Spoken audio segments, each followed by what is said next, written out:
Hi students, तो इस video में हम डिस्कस करने वाले हैं exercise 6.3 NCERT class 10 question number 10।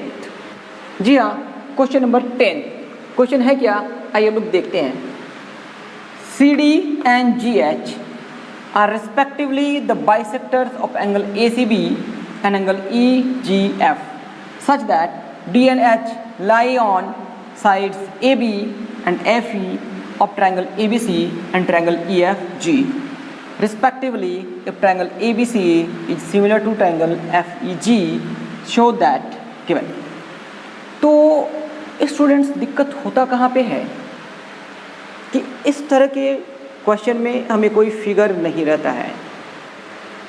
तो इस तरह के क्वेश्चन से घबराना नहीं है, क्वेश्चन को केयरफुली रीड कीजिए और फिर कोशिश कीजिए डायग्राम बनाने के लिए, डायग्राम बन के तैयार हो जाएगा, बट उसे केयरफुली पढ़ना होगा।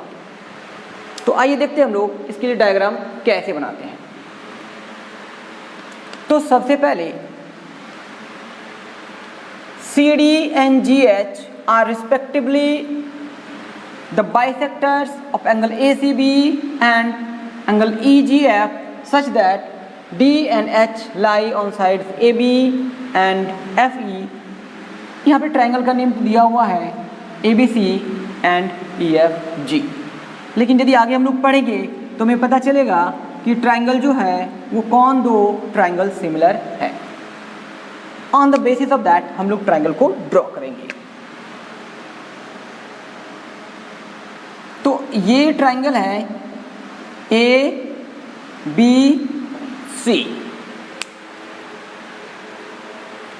और एक ट्रायंगल है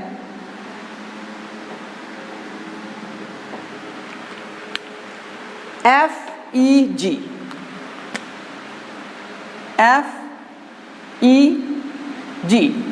देखिए, हम EFG नहीं ड्रॉ करके हम FEG जैसा सिमिलर दिया गया है on the basis of that draw किए।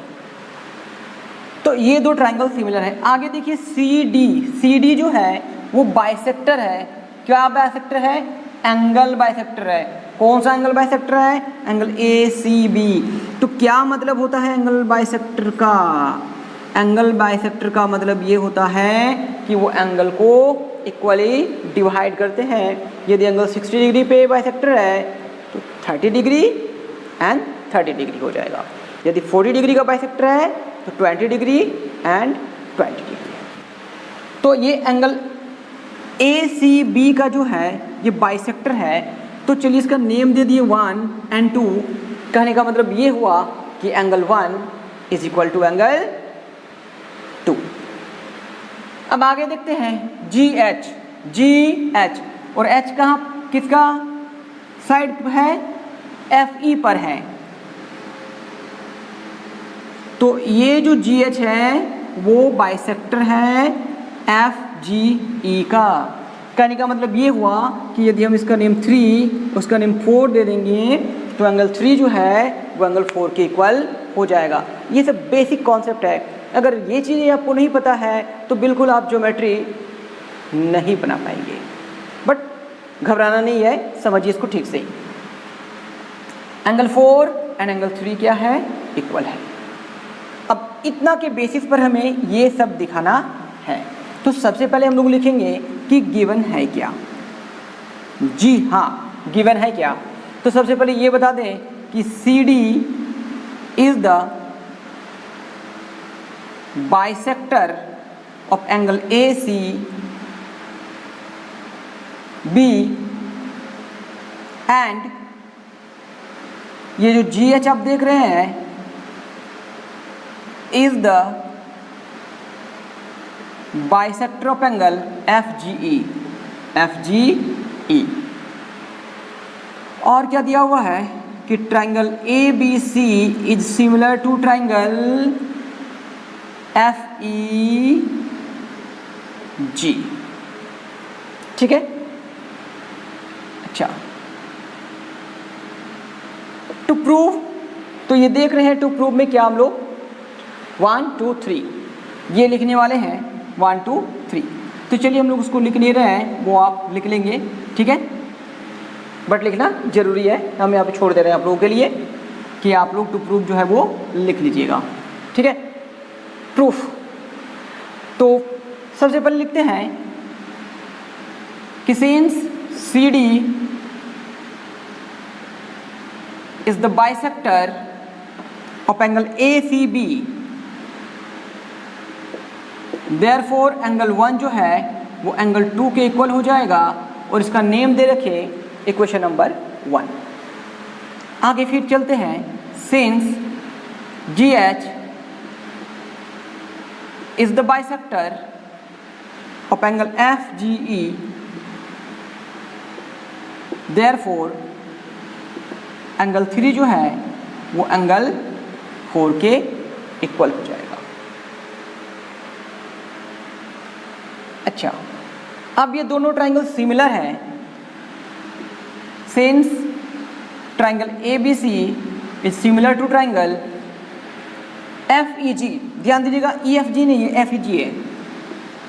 FEG ये दिया हुआ है, तो इससे क्या होगा, हमें मिल जाएगा कि एंगल A जो है वो एंगल F के इक्वल हो जाएगा, एंगल B जो है वो एंगल E के इक्वल हो जाएगा और एंगल C जो है वो एंगल G के इक्वल हो जाएगा by property of similar triangle,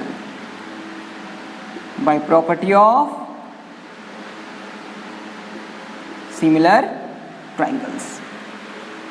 तो हम लोग पहले क्वेश्चन पे आते हैं। पहला क्वेश्चन है क्या कि CD बाई GH, देखिए CD by GH and AC by FG, कहने का मतलब ये है कि हम लोग ये दो ट्राइंगल को पहले सिमिलर दिखाएंगे। तो consider triangle ACD and triangle FGH। तो एंगल A जो है वो एंगल F के इक्वल हो जाएगा। अब रीजन ध्यान दीजिए, angle A is equal to F from 3।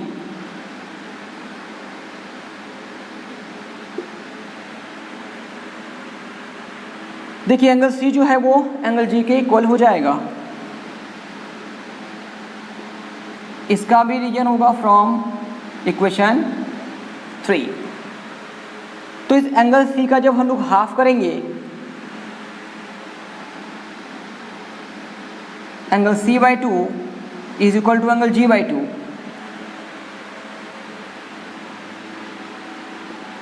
तो एंगल C का हाफ क्या हो जाएगा, एंगल 1।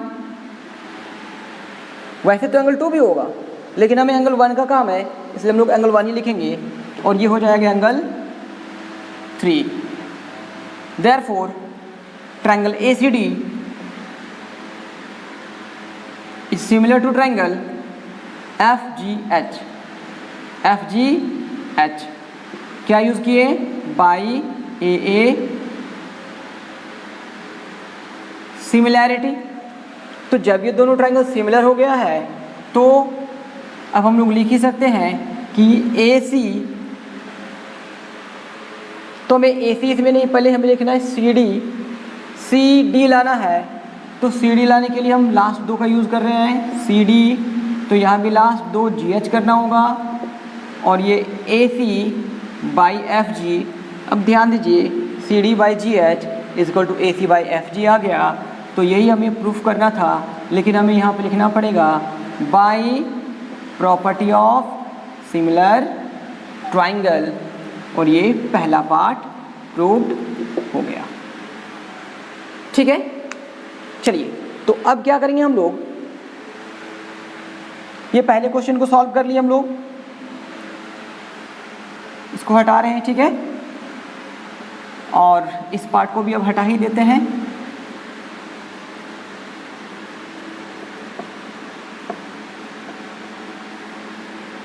सेकेंड नंबर में क्या प्रूफ करना है, चलिए देख लेते हैं। Consider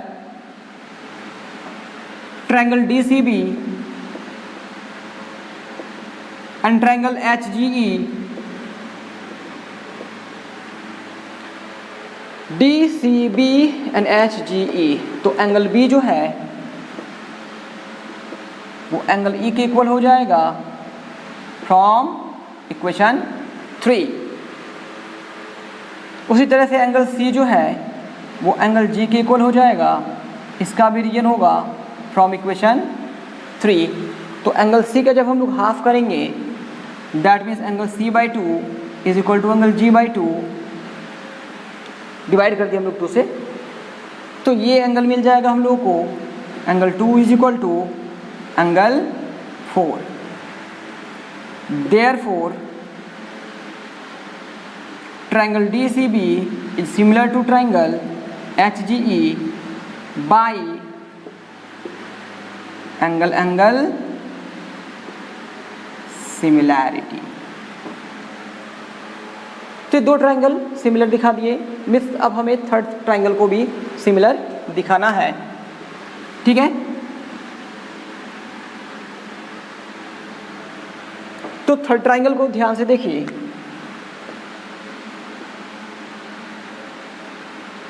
consider triangle DCA and triangle HGF। DCA देखिए इस ट्रायंगल का नेम दिया हुआ है, तो हम लोग क्वेश्चन नंबर 1 में इसी तरह से बनाए थे। एंगल A जो है वो F के इक्वल हो जाएगा फ्रॉम 3 है ये, एंगल C जो है वो एंगल G के इक्वल हो जाएगा,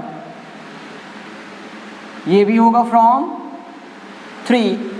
अब देखिए क्या करेंगे कि C को हम लोग 2 से डिवाइड करने वाले हैं, तो ये हो जाएगा angle C by 2 is equal to angle G by 2, और C बाई 2 मीन्स हो गया एंगल 1 और ये एंगल 3 के इक्वल हो जाएगा। देखिए एंगल C का हाफ कर रहे हैं ना, तो पहले ही बोल दिया कि एंगल 1 एंगल 2 के इक्वल होगा, और जैसा रिक्वायरमेंट होगा उसी के बेसिस पर हम लोग एंगल को लेते हैं। तो अब ये क्या हो जाएगा, therefore triangle DCA is similar to triangle HGF। देखिए DCA and HGF angle similarity से प्रूफ हो गया बाय एंगल सिमिलैरिटी। तो यही हम लोग को प्रूफ करना था।